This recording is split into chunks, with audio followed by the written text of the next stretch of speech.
Hi, this is Chris Pearson. Douglas resident James Fenton is 103 years old. At the age of 20, he enlisted into the British Army, and Bombardier James Fenton was sent as part of 178th Field Regiment of the Royal Artillery as part of the 14th Army, which became known as the Forgotten Army. After basic training, he was posted to Borneo, the journey itself being a challenge, before he fought with the 14th Army until the Japanese surrender. Hear his amazing story as part of Manx Radio's VJ Day 80th anniversary coverage. I'm a Lancashire man, born actually in Church, and that's a small town, but I wasn't there very long. My parents moved into Oswaldtwistle, and that's where I stayed then until I joined the army. You know, my upbringing and childhood memories, school days, they're all from Oswaldtwistle, near Blackburn. Between Oswaldtwistle is between Blackburn and Accrington. And of course, if we think of World War I, we think of the Accrington Pals, of course, a very famous story Well, as well. you should, yes, because I had an uncle in the Accrington Pals, and of course my father, he was in the First World War, but as I say, because of his age, he never got into action.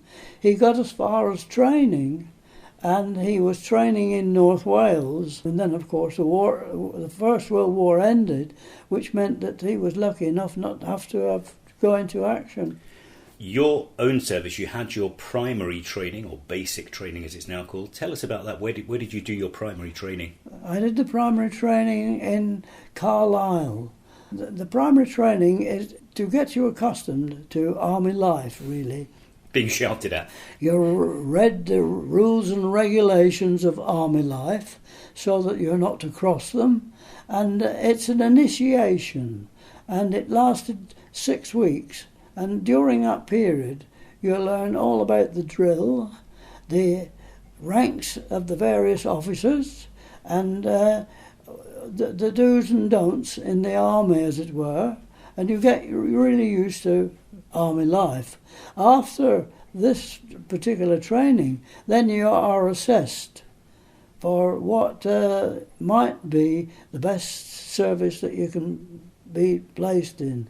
How it came about was I was just chosen as the army. When my call-up papers came, they were assigned to the army, so I didn't have any choice whether I was Army, Air Force or Navy. From Carlisle then, after the initial training, it was decided that I would be sent for training with the Royal Artillery as a gunner. And this was after the 6 weeks, and that was way further north from Carlisle up to Edinburgh. So I spent about 6 months in Edinburgh training as a gunner, but during that period I did lots of things. I finished up actually recommended as a signaller because I learnt the Morse code, and which was, of course, people wouldn't understand today because that's long since disappeared, but operating wireless radios and also a telephone exchange. But also, when you get these separate jobs, you could also be a gunner, and you have to be able to fire the gun or actually operate with other people, other gunners, on the gun itself. And we were on 25-pounders in Edinburgh. Now that's a very common gun for the Royal Artillery, a field gun. The position I got was number 3 on the gun. Number 3 is the chappie that has to lay the gun. Now the word laying the gun means that you have to sort it all out, get it level, and you have to position it to actually fire. And when all this is done, you actually pull a rope or pull the handle and fire the shell. And that's the operation of number 3. But there are 6 people to the 25-pounder. We went into action, first of all, with these 25-pounders when we moved abroad. But these were taken off us and we suddenly changed. And we were given what was called classified by many people as a screw gun. And the screw gun is the one, it's a mountain gun, it's the smallest field gun in the artillery. But it takes more men because it can be pulled to pieces and carried. One man can carry one wheel, one another, and the barrel itself comes into two pieces on screws, and that's why they called it a screw gun. In fact, if you like to look up Kipling's poetic history, you find that he has written a poem about the screw gun. So I guess that's a bit like we used to see the field gun race happening as part of the Royal Tournament, with the gun being stripped down, taken across fences, reassembled. It was that kind of thing, was it? That was the case, yes, but fortunately, I never saw it stripped down. We went into action with it. I think it was stripped down when they were flown into Burma, because that was the only way they could get the guns into Burma. But I wasn't actually working on the gun then. I was more operating as a signaller.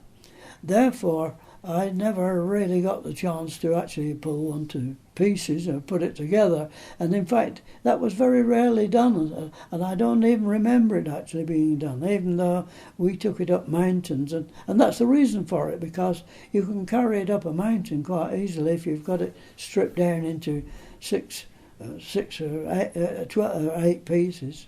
So you were acting largely as a signaller, a scaly back as they would have been called at the time. You were carrying a fair amount of weight then, I'm guessing.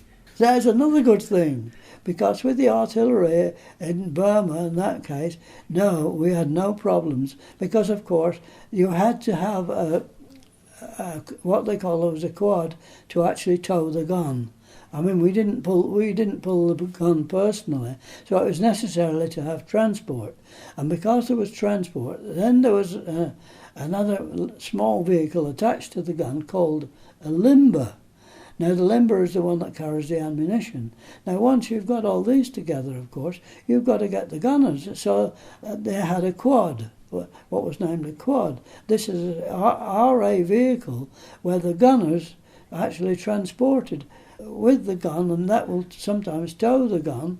So you've got the gunners in the quad with the gun behind you and the ammunition behind that. So it was quite a trail, really. It's a big logistical thing. Let's take you back. How did you get to Burma? Yes, that's an interesting story, because it was a long, long journey.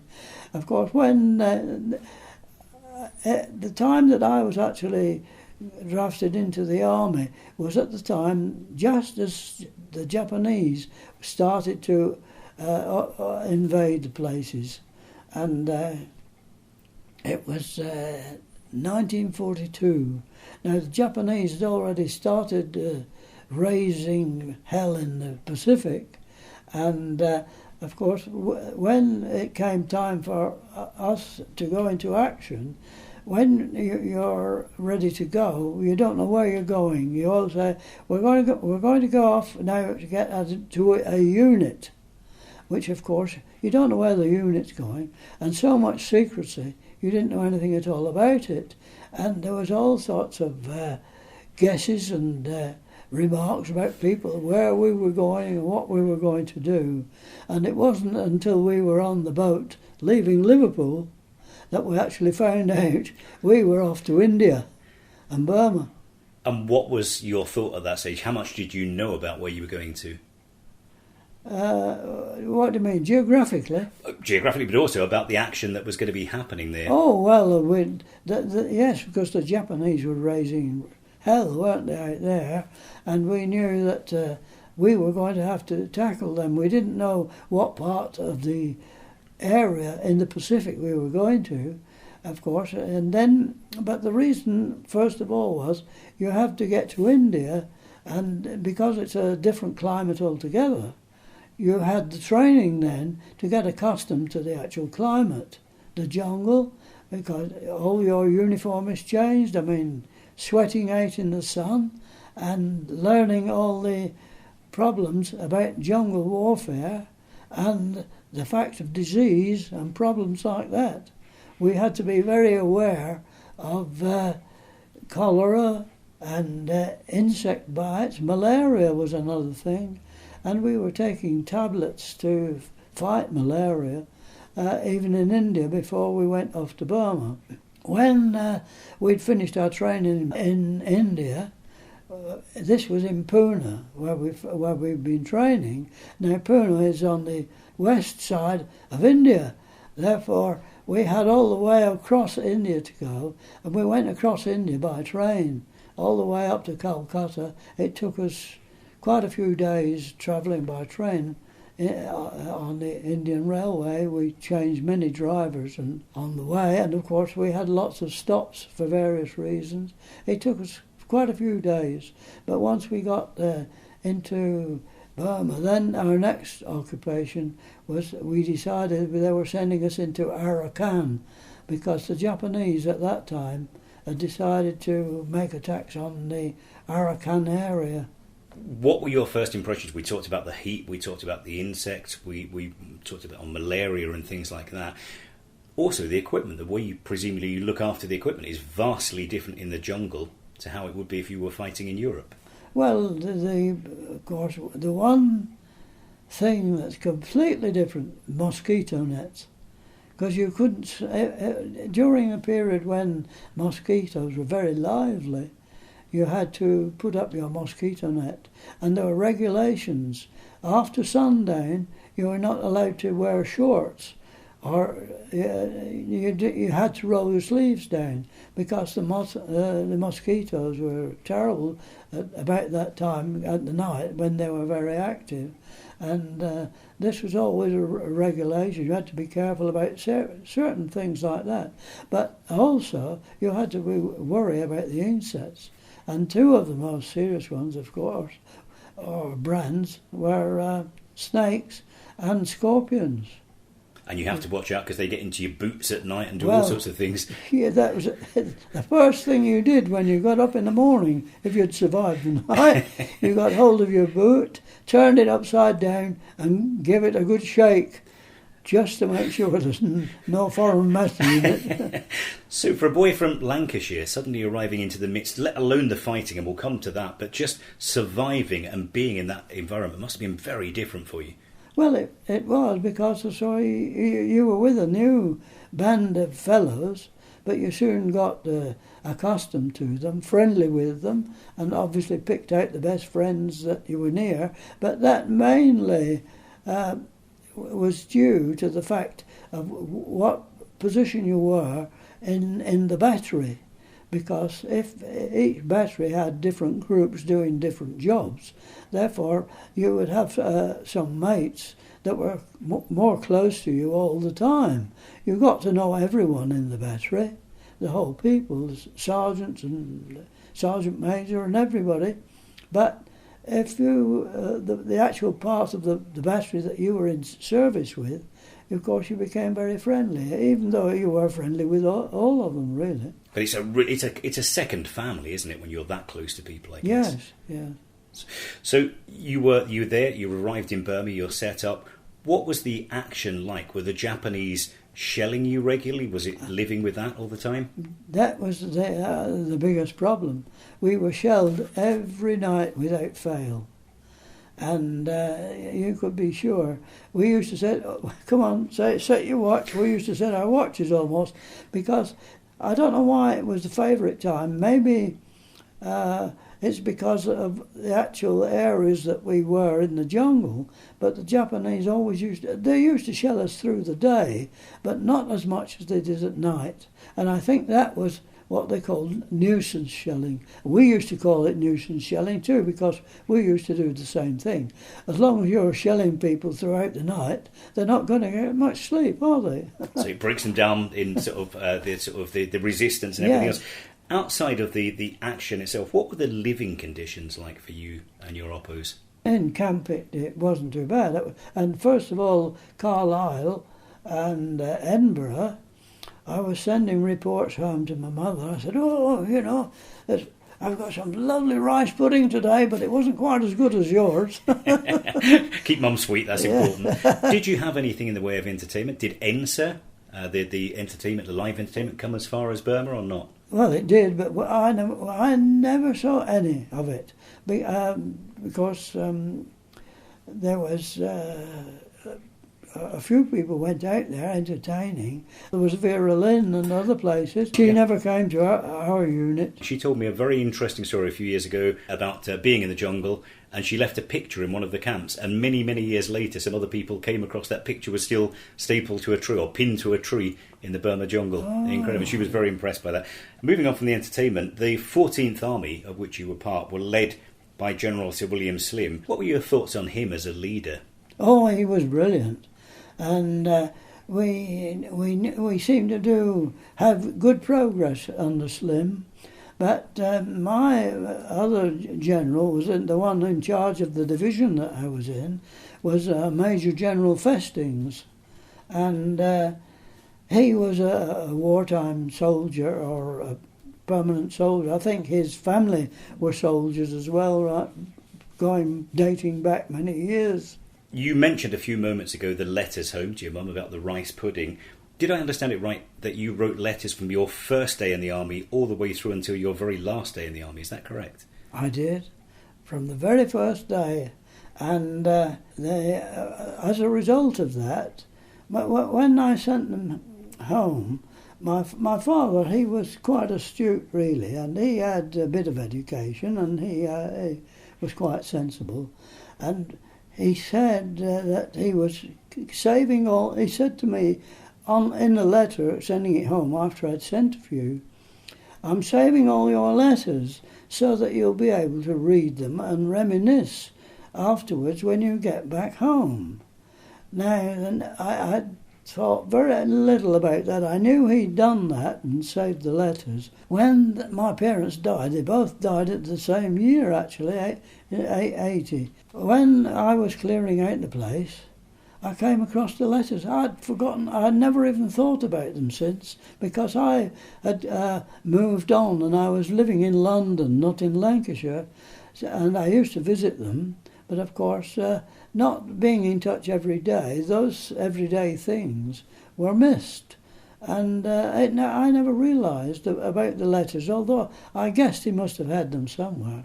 And when I found them, every letter had been pushed through a little hole in the corner on a long string, and the long string was about 12 inches long. So 40 years on from when you wrote them, in 1980, you had the chance to reread them again. What were your thoughts when you read the letters you'd written all those years before? When I did that, because I say my parents had died, I came across the letters amongst other things, and I started to read them. And I thought, oh yeah, like my father had said, you'll be interested to read these later on. And when I started to read them, I had a good memory about the war at that particular time. But when I started to read them, they became so interesting to me. I thought, well, I'm going to write these out. What I did, I started to edit them. By that I mean there were so many things in the letters about family matters. You know, somebody getting married or somebody having a baby or who was doing what, where and everything. So as I started to edit the letters, all the actual personal details that were of little value to anyone else, I just left them out. But I started to write up this story of my life actually in Burma. And it transpired that of these, I finished up with 440 letters that actually produced, was the prediction of a book which I later sent away, and I did have it approved, and it was printed. It was called The Forgotten Army. What did it mean to you to sort of all those years later when you finally saw a copy of the book and know that your experiences were out there for others to read? What did that mean to you? It was amazing. The interesting thing, though, I think slightly different probably to many other books, the fact that I'm an artist. In fact, I trained as an artist. And that's how I went from art school into the army. So whilst I was throughout the war, I was painting whenever I could. I preferred watercolour painting because oil paintings wouldn't have been very satisfactory moving about in the jungle. You could just start something and somebody would say, come on, the Japanese have retreated, we're moving. So you'd have to pack everything up immediately. Now, having a watercolour, and also it was much easier. You could just get the paints sorted out and take the pictures.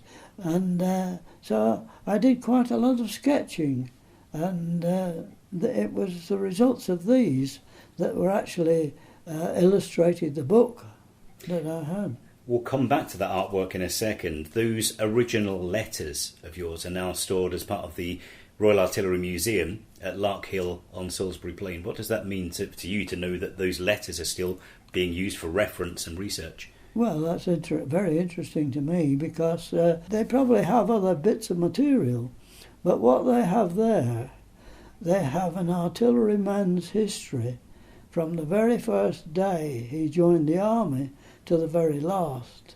Now, if you think about this, I must have been writing, these letters must have been about at least 2 a week, often 3, because apart from the letters that I'm sending here, I was writing other letters. There was a fairly large, my mother had a large family, sisters and brothers, and I was writing to all these people as well.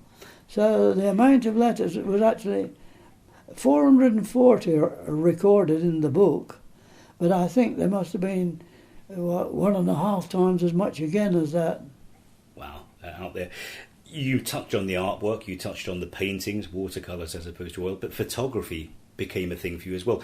I'm just envisaging this. Tell us, you're in Burma, you're in these austere conditions fighting a war, but you managed to start processing and printing your own photos, didn't you? Well, there was a regulation when you're in action, or during this war anyway, and I think it was also applied to the First World War. You were not allowed to take a camera into the front line.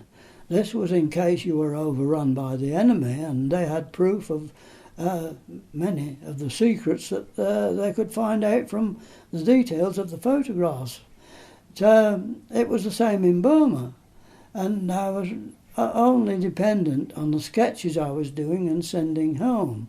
And as the Japanese were being,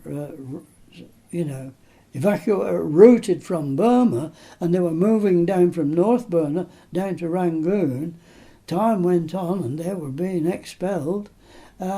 News came around and said, if anyone has a camera, we'll allow you to use it now.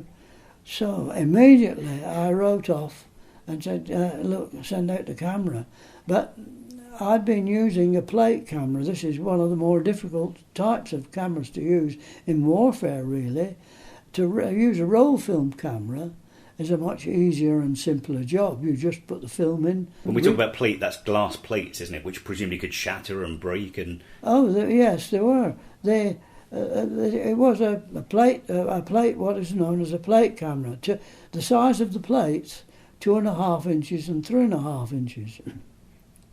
So they sent me out the material, the camera, which I still have to this day. And they sent me some negatives. They're all glass negatives. Yet it was difficult to get hold of film negatives for the actual for the camera. One of the other things was, if you had these out there, what was going to be the results? So they also sent me out chemicals, because I'd also been processing chemicals before I was interested in photography, having been interested in photography. And my father had taught me a lot, because he was an amateur photographer. He'd won 1 or 2 prizes in local exhibitions and things. And I learnt that from a very early age all the interesting features of developing and printing from cameras at that time, because the Leica was only just sort of coming up, and they were very expensive. Cameras of that nature, and roll film cameras too, they were quite popular, the roll film camera, but the plate camera is distinct because you can really get an accurate picture and you can focus it to the actual finest detail or operate it much, much better. So that was an advantage. What did your oppos, what did your comrades think of you doing these paintings and the photos and everything else? Oh, they didn't take much notice, really.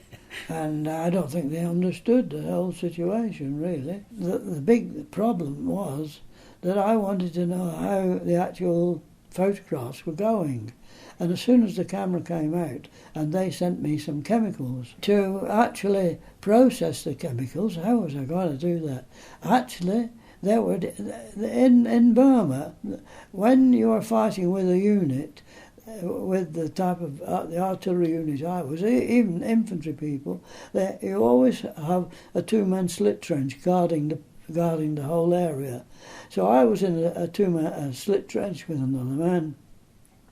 Now, when I needed to develop the prints, I would get a tarpaulin and put it over the top of the slit trench and develop the prints inside the actual slit trench. All those all the negatives were processed in the dark under a tarpaulin in the Burma jungle. So no red light, you couldn't see what you were doing, and also presumably trying to keep the temperature of the chemicals steady must have been difficult. Oh, that was terrible. It was necessary to use a thermometer, and that was a big problem, because the slightest variation in temperature can vary the length of development and how it's been exposed, and you had to be very careful not to get any light in. If I want to talk about one occasion when I'd taken some negative, I could only the plates for the camera would only hold 6 negatives, so that was the limit. Once you'd taken 6 negatives,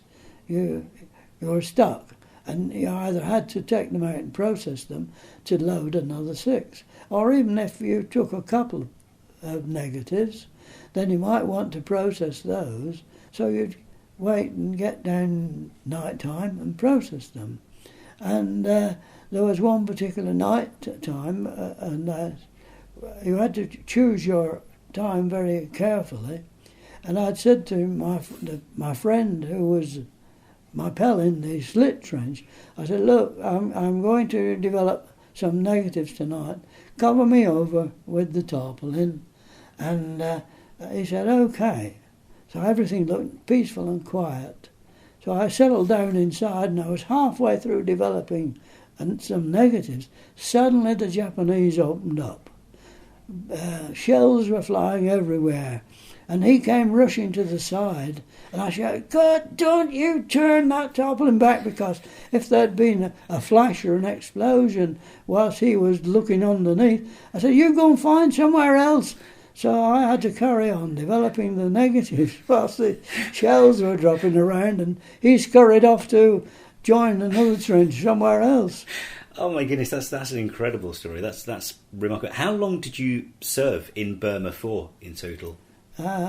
We arrived in Burma in March 1944, and I served in Burma right until we got the Japanese out of Burma. Or that's not quite true. They were still fighting in Burma, but because of my unit and what I was being trained for, we'd been trained as an assault regiment, and now an assault regiment are the ones that go in first, unfortunately. And of course, that's a terrible ordeal. And that's what we had trained for. And that's why we had these small guns, because of them being very transportable. As the war was improving for our conditions in Burma, and the Japanese were slowly being kicked down south, and went down as far as Rangoon and further out, they decided that my unit then had better regroup, and we came out of Burma, went back to Pune to retrain, because we were then going to regroup and land on the Japanese mainland. Wow. And it was whilst we were training in Burma, in India, preparing, for this new landing. I thought, well, not many of us are going to come out of this. We knew what that situation was. And at that time, of course, suddenly the news came round, they've dropped the atomic bomb. Well, that was a great relief. Although there was no immediate ceasefire of everything, because the Japanese weren't convinced that this was the end of the war, we really knew that at least our lives had been saved by this atomic bomb. At the stage when the ceasefire was announced, General Sir William Slim issued a famous note to the troops to talk about how well you'd fought and how the 14th Army had done itself proud. How did you hear about that? What was the first you knew it's over? Well, we had radio. You see, and being a radio man, being a unit that had radios, we could usually tune our radios in to the radio stations, even in India as well, and we used to get news that way as well as by letter. But of course, the news. I can remember that I was just. I think I was changing places at one stage, and I think I was laying on the ground, and suddenly. This was just a few days after the atomic bomb had been dropped, and I'm just laying on the ground, and suddenly some guys started running riot all around the place, saying, "Oh, the Japs have surrendered!" And goodness, so that was a great relief. And how long was it then before you were finally able to travel back? Well, because I was the army has very strange ways of getting people out of the army, and initially at that time, because the Britain was in a sorry state, they were letting the people out first of all, even if they hadn't been in too long, if they were essential workmen, builders, and people producing things. The men that had actually workshops and joiners and things like that. They were all released early on. Now, I was an artist, so I was a long way back. And because of that, and I still had time to serve, I was sent out to Singapore and Malaya. So for you, the war wasn't over, to quote a famous phrase. I was happy about it in a way, because once the war was over and you felt safer, I was seeing a bit more of the world. Absolutely, and somebody else was paying you. His Majesty was paying. You eventually did come back, you demobbed. Why did you choose the Isle of Man to come and live on, eventually? Well, I'm a photographic historian, amongst other things, and I had, after the war, I started collecting material related to photography, cinematography, and stereoscopes and things like that. And this was whilst I was living in London. I was freelance designer in London with one or two clients that I was working for, doing artwork. So this was an opportunity. When I went out to see my clients, very often I would be passing antique stores or shops where they had anything that was second-hand stuff.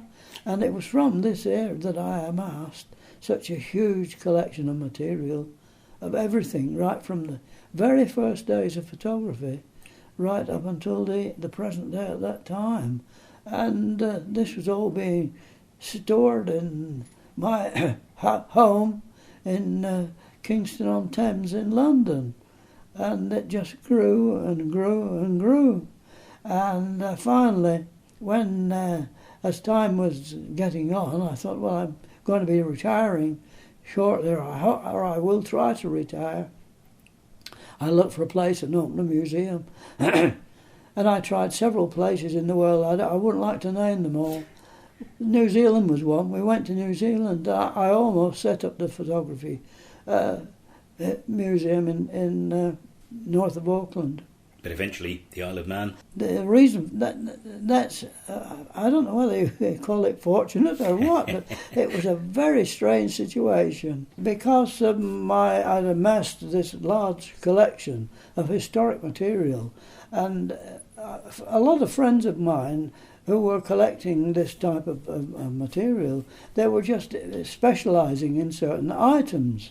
One would just be roll film cameras. Another might be images, certain types of images, and magic lanterns, lantern slides. But I was collecting everything because I was, so interested in the whole history. And I had been doing lectures around the place.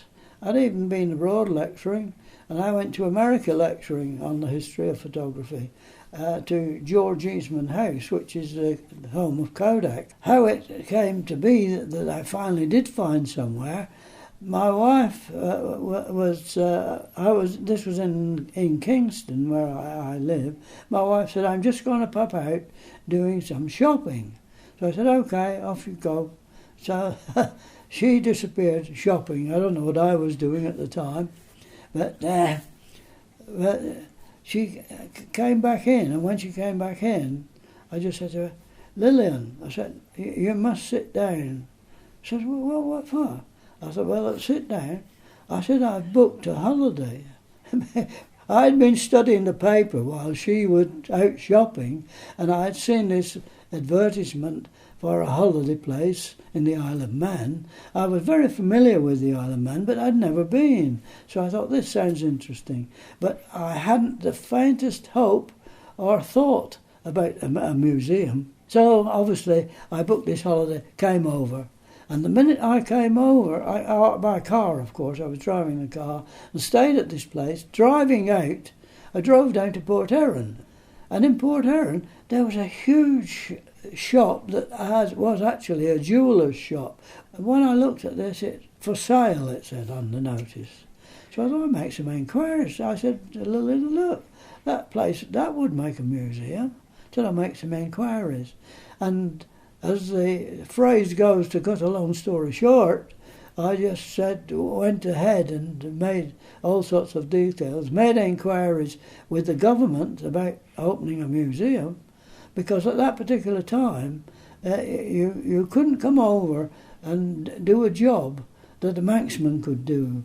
If it was a professional job, like a doctor or curate or a dentist or something of that nature, then you could get permission. But otherwise, if you were going to take the occupation away from a Manxman, you couldn't come over. So I just made inquiries. Oh yes, you can come and open the museum.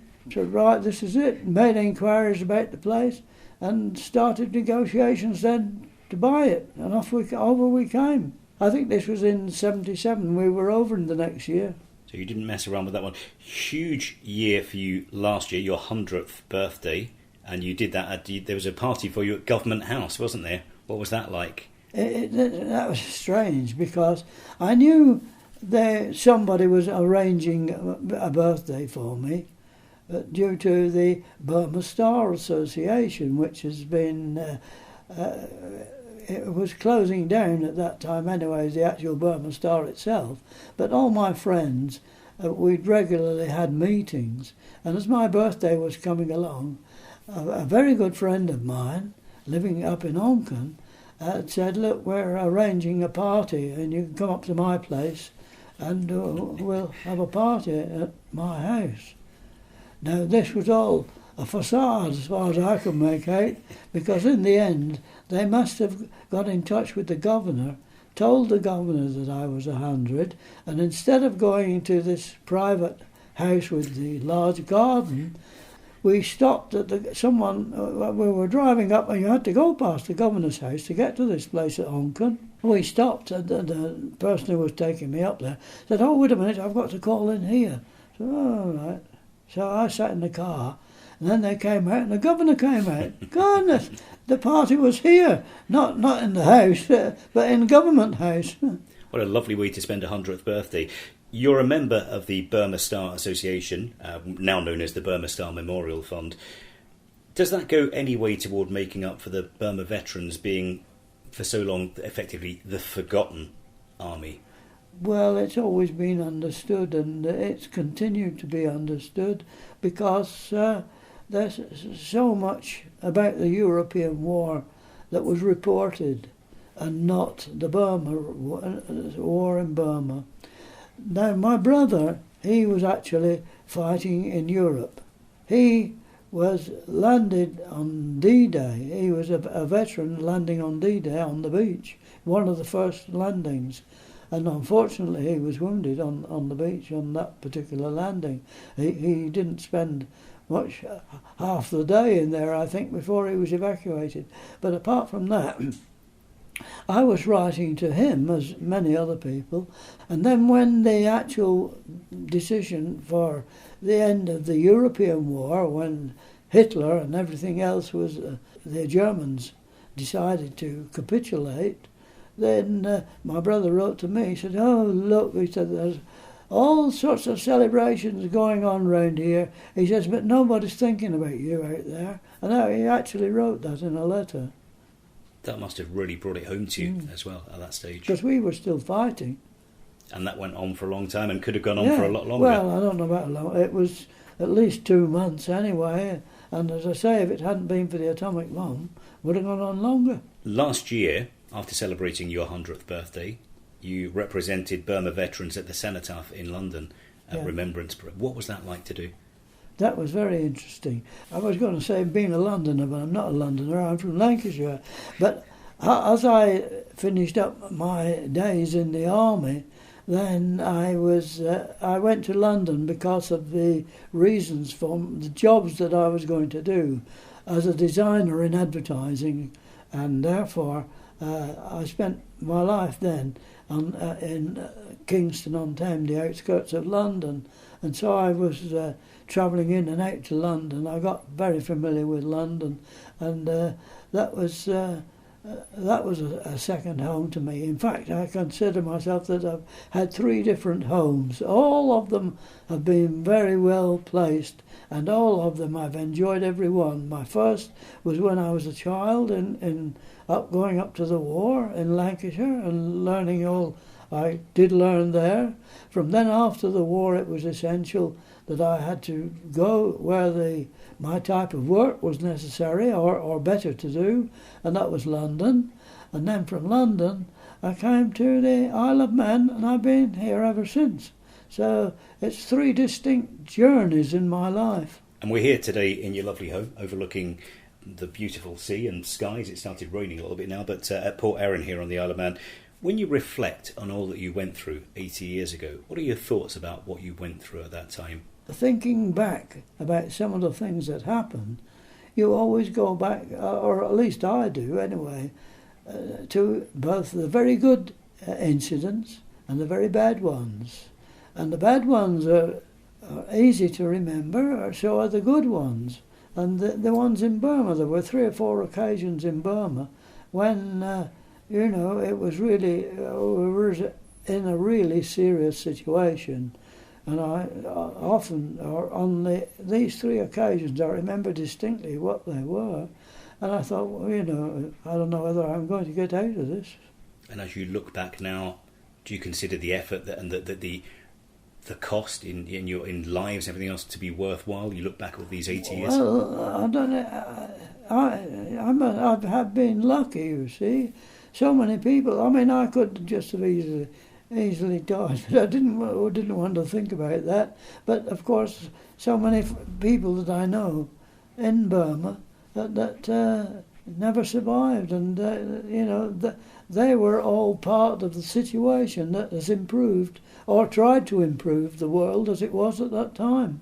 And just a last question for you, James. If you tomorrow were to walk out into Port Erin, go for a walk, and I know you're keen on walking still, and you bumped into the 18-year-old version of yourself, what would you say to him? What advice would you give 18-year-old James?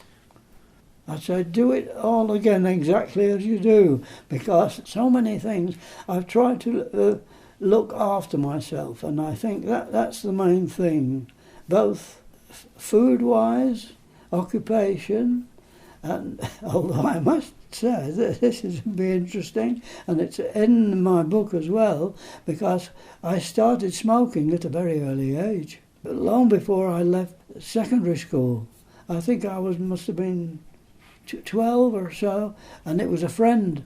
It's always the situation. A friend, he's older than me, he started smoking, giving me cigarettes, so that was the beginning. And then it got up until after the war. I was smoking through the war, and we were getting issued with free cigarettes in India, and I realised, I think, well, this is not... Everyone else then was saying, oh, you shouldn't smoke, or they were saying that, even though there were so many smokers about. So I thought, no, I'll try to give up. I think I made a couple of attempts before I finally did, and never looked back on that side of it really. And food as well, I've always been careful to try and eat the right things. I think, look after myself in that way. James, it's been an absolute pleasure and a real honour to meet you. Thank you for talking to us today. Thank you. Thank you. It's been nice meeting you.